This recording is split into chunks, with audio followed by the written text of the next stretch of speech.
সরকার change হবে হিন্দুদের ভালোর জন্য বলছে। তাহলে আজকে গরু কারা বুঝছে? হিন্দুরা। একমাত্র মরবে হিন্দুরা, এখানে কোনো বাঙালি ছাড়া কেউ মরবে না। সেখানে প্রকাশ্যে গরু জবাই নিষিদ্ধ করার ঘোষণা দিয়েছে। হিন্দু বহুত গরু ব্যবসায়ী কিন্তু তারা ক্ষতিগ্রস্ত হচ্ছে। বলছে ওখানে পশ্চিমবঙ্গে যদি মুসলমান নিরাপদ না হয়, এখানে একটা একটা হিন্দু ধরে শেষ করে দেওয়া হবে, এখানে কোনো মন্দির রাখতে দেওয়া হবে না। ভাই এগুলি কি হচ্ছে? এগুলি কোথায় যাচ্ছে কথাবার্তা? আমি পরিষ্কার বলছি, যদি সম্মানীয় মুখ্যমন্ত্রীর কাছে সম্মান দিয়েই বলছি, আপনারও ডিউটি যে কুরবানিকে সামনে রেখে যদি কুরবানিকে কোনো রকম বাধাপ্রাপ্ত হয়, কিন্তু পশ্চিমবাংলার আইন শৃঙ্খলা অবনতি হবে। আমরা কিন্তু সেদিন বসে থাকবো না। শুভেন্দু অধিকারী মহাশয় বিজেপি মুসলমানদেরকে টাইট দিতে চাইছে, কিন্তু ব্যাপারটা হচ্ছে মুসলিমদেরকে টাইট দিতে গিয়ে হিন্দু ভাইরাও আছে ক্ষতিগ্রস্ত। হ্যালো ভিউয়ার্স, ভারতে মুসলিমরা কুরবানি দিতে পারবে না বলেছে বিজেপি সরকার। ওদিকে পশ্চিমবঙ্গের শুভেন্দু অধিকারী বলেছে 14 বছরের নিচে কোনো গরু কুরবানি দিতে পারবে না, 14 বছর পর্যন্ত প্রতিটা গরু তাদের মা। এ নিয়ে মুখ খুলেছেন হুমায়ুন কবির, নওশাদ সিদ্দিকী সহ বাংলাদেশের অসংখ্য সচেতন নাগরিক। তাদের বক্তব্যগুলো শুনেন। শুভেন্দু অধিকারী মহাশয় বিজেপি মুসলমানদেরকে টাইট দিতে চাইছে, কিন্তু ব্যাপারটা হচ্ছে মুসলিমদেরকে টাইট দিতে গিয়ে হিন্দু ভাইরাও আছে ক্ষতিগ্রস্ত হচ্ছে।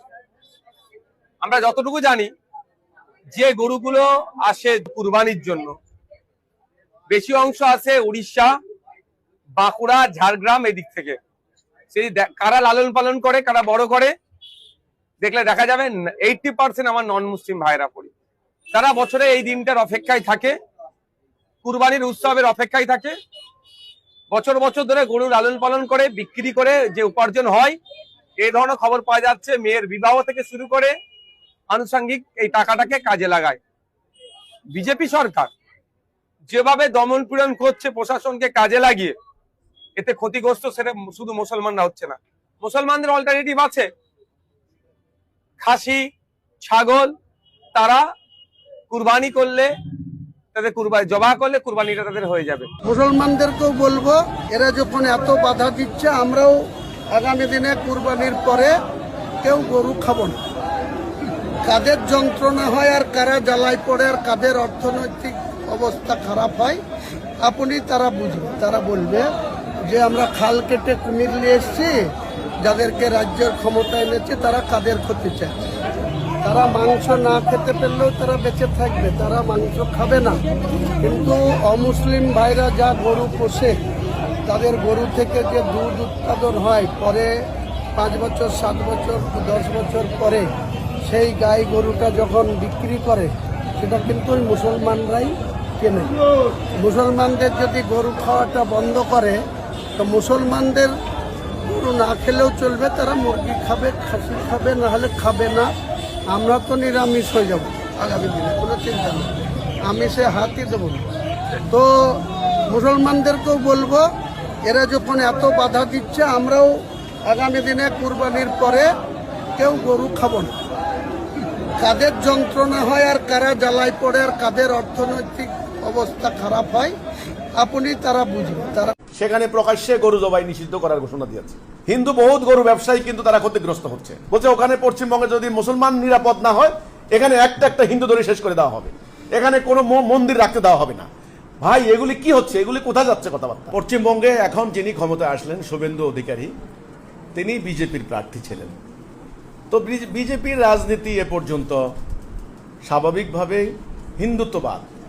হিন্দুত্ববাদী আদর্শ নিয়ে তারা রাজনীতি করেছে। তারা ভারতবর্ষে হিন্দুত্ববাদী জাতীয়তাবাদী আন্দোলন করছে। জাতীয়তাবাদী আন্দোলন বলতে আমি কেবল ভৌগোলিক জাতীয়তাবাদ না, ধর্মভিত্তিক জাতীয়তাবাদও একটা জাতীয়তাবাদ। তো হিন্দুত্ববাদী আন্দোলন করার কারণে হিন্দু ভোটারদের আকৃষ্ট করার ক্ষেত্রে গত ইন্টারিম টাইমের কিছু লোকের বক্তব্য বিবৃতি উছিলা করে তারা ব্যাপক রাজনীতি করেছে। তো হিন্দুদের মনতুষ্টির জন্য, তাও সব হিন্দু না, সাধারণ হিন্দু না, এক শ্রেণীর হিন্দু, তাদের মনতুষ্টির জন্য তিনি ক্ষমতায় এসে হুটহাট কিছু সিদ্ধান্ত নিতে পারেন, যেটা তার রাজনৈতিক এজেন্ডা, যেটা তিনি ওই যেসব কথা বলে ভোট নিয়েছেন। এখন আপনি বলেন যে ওখানে গরু জবাই করা নিষিদ্ধ। আসলে শুভেন্দু অধিকারী পশ্চিমবঙ্গের মুখ্যমন্ত্রী, তিনি এই সংক্রান্ত কি কি আদেশ জারি করেছেন সেটা একেবারেই পুঙ্খানুপুঙ্খ তথ্য উপাত্ত আমি কিন্তু পুরোপুরি পাইনি। আমি স্টাডি করতে পারি নাই। তবে মিডিয়া যেভাবে এসেছে, মোটা দাগে যে প্রতিক্রিয়া হচ্ছে, যেগুলি আমরা পাচ্ছি, সেখানে প্রকাশ্যে গরু জবাই নিষিদ্ধ করার ঘোষণা দিয়েছে। কি কারণে প্রকাশ্যে তিনি গরু জবাই ঘোষণা দিলেন? তিনি যদি বলেন পরিবেশ নষ্ট হবে, তাইলে ভালো কথা। পরিবেশ নষ্ট হলে আপনি ভিন্ন বিকল্প ব্যবস্থা করেন, আধুনিক ব্যবস্থা করেন, খুব ভালো তো। আধুনিক ব্যবস্থা করেন, সেখানে যেন স্বাচ্ছন্দ্যে মুসলমানরা কোরবানি দিতে পারে, গরু জবাই করতে পারে। যারা মাংস খান, পশ্চিমবঙ্গের কোটি কোটি মানুষ গোস্ত খায়, মানে গরুর গোস্ত খায়, তাদের জন্য ব্যবস্থা করেন। আর যদি সেটা যদি আপনার ধর্মীয় দুর্বিসন্ধি হয়ে থাকে, মানে মুসলমানদেরকে তাদের ধর্মীয় কর্তব্য পালনের ক্ষেত্রে প্রতিবন্ধকতা সৃষ্টির উদ্দেশ্য হয়ে থাকে, তাহলে বলবো সাম্প্রদায়িক রাজনীতি। এটা অপরাজনীতি। অলরেডি আমরা কেবল মুসলমানরা না, আপনাদের হিন্দুরাও কিন্তু এফেক্টেড হয়েছে। কিন্তু হিন্দু বহুত গরু ব্যবসায়ী কিন্তু তারা ক্ষতিগ্রস্ত হচ্ছে। এই যে আজকেও কিন্তু আমি দেখলাম বাজারে অনেক হিন্দু গরু বিক্রি করতে পারছেন না, তারা কিন্তু ক্ষোভ প্রকাশ করছেন। তো কাজেই এগুলি, এই নোংরা রাজনীতি বন্ধ করা হোক। এটাকে নিয়ে আবার বাংলাদেশে পলিটিক্স করা হচ্ছে। বাংলাদেশ ভারতের রাজনীতি তো 47-এর আগে থেকেই এই মানে ভয়ঙ্কর এই ধর্মভিত্তিক রেশারেশি রাজনীতি, সাম্প্রদায়িকতার এই বীজ রোপণ করে গেছে ব্রিটিশরা। এখানে ভারতবর্ষে ছিল না এগুলি। এখন এগুলি নিয়ে ওই পারে হিন্দুত্ববাদী রাজনীতি করে, এখানে ইসলাম নিয়ে রাজনীতি করে। তো আমরা দেখলাম আমাদের বাংলাদেশে কিছু বক্তা, তারা ভয়ঙ্কর আকারের বক্তব্য দিচ্ছেন, যেটা সাংঘাতিক। যে কোনো সুস্থ লোক শুনলে গা শিউরে উঠবে। বলছে ওখানে পশ্চিমবঙ্গে যদি মুসলমান নিরাপদ না হয়, এখানে একটা একটা হিন্দু ধরে শেষ করে দেওয়া হবে, এখানে কোনো মন্দির রাখতে দেওয়া হবে না। ভাই, এগুলি কি হচ্ছে? এগুলি কোথায় যাচ্ছে কথাবার্তা?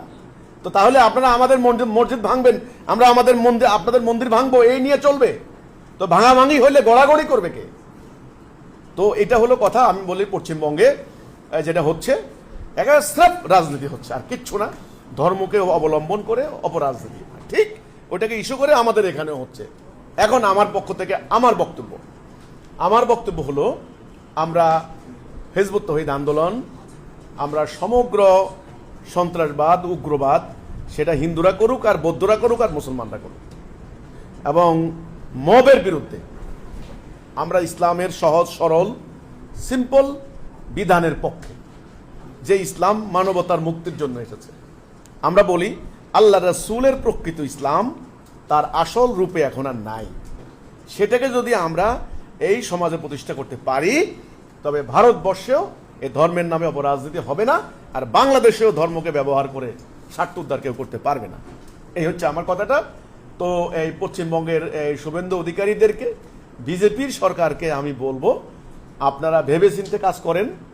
এমন কোনো স্টেপ নিয়েন না আপনাদের ভোটার তুষ্টির জন্য। ভোটার তুষ্টি, তো ভোটার তুষ্টির যদি আপনারা কোনো সিদ্ধান্ত নেন, তবে সেটা বুমেরাং হবে, হিতে বিপরীত হবে। আপনারাও ক্ষতিগ্রস্ত হবেন, বদনাম হবে, এবং সারা ভারতবর্ষের বিজেপি ক্ষতিগ্রস্ত হবে। আমাদের ধর্মীয় অধিকার, আমাদের ধর্মীয় কর্তব্য, আমরা গরু জবাই করি, আমরা কোরবানি দেই। আমাদের মতো আপনাদের অনেক হিন্দুও কিন্তু গরু গোস্ত খায় না এমন না। আর পুরো ভারতবর্ষ কোটি কোটি ডলারের গোস্ত রপ্তানি করে বিভিন্ন দেশে, এটা সবাই জানে। তাহলে কেন খামোখা এই গরু নিয়ে রাজনীতি? এটা তো নতুন না, এটা তো সেই পুরানো শুরু হয়েছে, গরু নিয়ে রাজনীতি। এটা বন্ধ করেন, বরং আসেন একটা মানে উন্মুক্ত সংলাপ করেন, কিভাবে আপনারা ওখানে শান্তিপূর্ণভাবে। যদি আপনারা ওখানে অশান্তি করেন, এখানেও অশান্তি হবে, আবার এখানে অশান্তি হলে ওখানেও অশান্তি হবে। শান্তি কিন্তু কেউ পাবে। তো প্রিয় ভাইরা, আপনারা ভিডিও ফুটেজগুলো দেখেছেন, এগুলো থেকে আপনারা কি বুঝতে পেরেছেন? এখানে দেখেছেন বিভিন্ন হিন্দুরা তারা বলতেছে হয় কুরবানি দেন, না হয়তো আমরা বিষ খেয়ে মারা যাব। কারণ কুরবানিতে গরু বন্ধ করার কারণে সবচেয়ে লুস্কান হয়েছে এই ভারতীয় হিন্দুদের। কারণ তারা বিভিন্ন ব্যাংক থেকে লোন নিয়ে গরুগুলা লালন পালন করেছে এই ঈদের জন্য। এই ঈদের আশায় তারা কিন্তু গরুগুলা পালন করেছে, কিন্তু এখন এই গরুগুলা তারা বিক্রি করতে পারবে না, সেজন্য তারা এই কথাগুলা বলতেছে। তো প্রিয় ভাইয়েরা, এই শুভেন্দু অধিকারী মুসলমানদেরকে ক্ষতি করতে গিয়ে সবচেয়ে লুস্কান করেছে তার হিন্দুদেরকে। তো প্রিয় ভাইয়েরা, আপনারা ভালো থাকেন, সুস্থ থাকেন, দেখা হবে অন্য কোনো ভিডিওতে। আসসালামু আলাইকুম।